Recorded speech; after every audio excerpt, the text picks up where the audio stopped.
Well, there's often confusion surrounding the use of antibiotics. Many think them as a cure-all, and when they get sick, they're not happy unless the doctors will prescribe one for them. But what are the limitations of antibiotics? What are the basics that we need to know? Dr. Scott Ackerman is one of the First Coast's leading oncologists. He joins us every Friday to talk about important health issues such as this, and thank you once again for being here.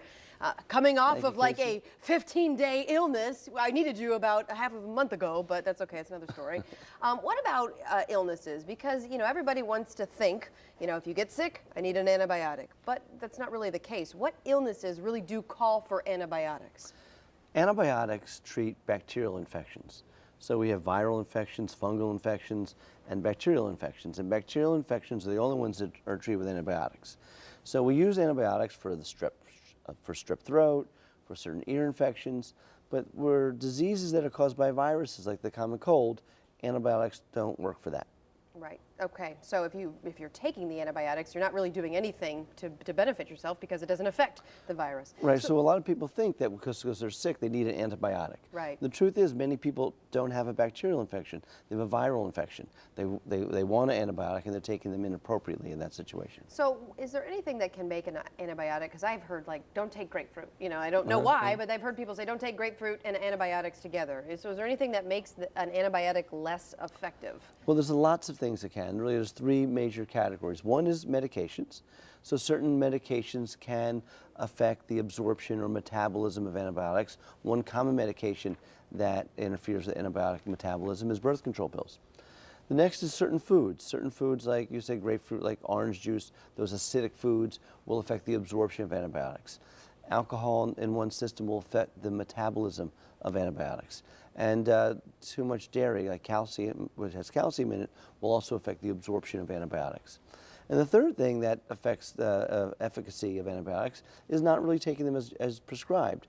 A lot of people, they get a prescription for 10 days of an antibiotic.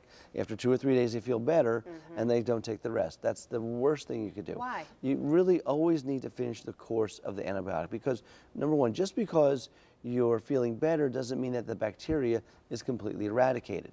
So if you stop taking it, it'll just kind of bounce back and you'll get sicker again.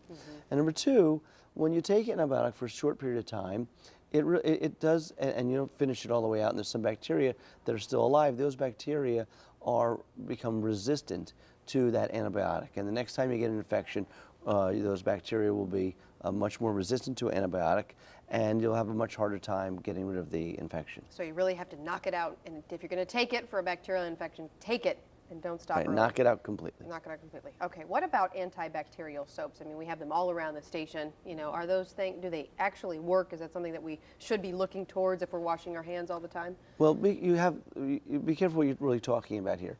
Is it antibacterial soap, or is it like the Purell? Those Purell, those alcohol-based hand sanitizers are very, very good. They eliminate 99+% of bacteria that's on your hand. But there are also antibacterial soaps, and they do work, but there's controversy about them. And one of the controversies is that they contain a chemical called triclosan.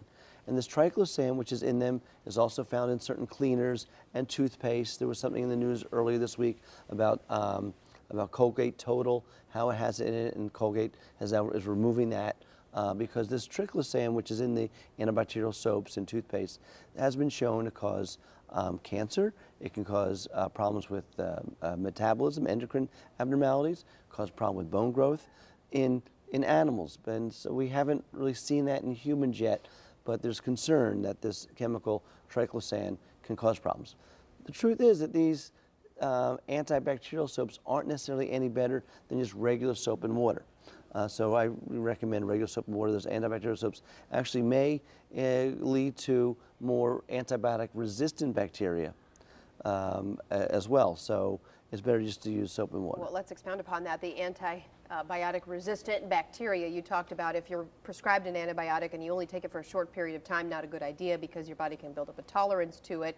Are there different strains of bacteria then that are not knocked out, if you will, by antibiotics? And should we be concerned about something like that? We should. And what's happening in America over the past few decades is the overuse of antibiotics has created all these very strong strains of bacteria that are very resistant to antibiotics. You've heard of MRSA. MRSA is methicillin-resistant It's a methicillin-resistant bacteria, and it's very, very hard to treat. And these superbugs are becoming increasingly difficult to treat, and even a simple bacterial infection can be very resistant to antibiotics. So we have about 30 seconds left. What is your advice overall as it applies to antibiotics if someone's watching? So if you have antibiotics in your medicine cabinet, don't just take them. See a physician if you're sick. And antibiotics, like all medicines, it's not always the best thing, but many times it is the best medicine. So see a physician. All right, Dr. Ackerman, as Thank you, always, Casey. it's so good to see you. Thank you for stopping by every Friday as you do and for the information. And if you have any questions for Dr. Ackerman, you can go to his Facebook page. Weigh in whatever question that you may have. They will answer it. His Facebook is simply facebook.com/First Coast Oncology.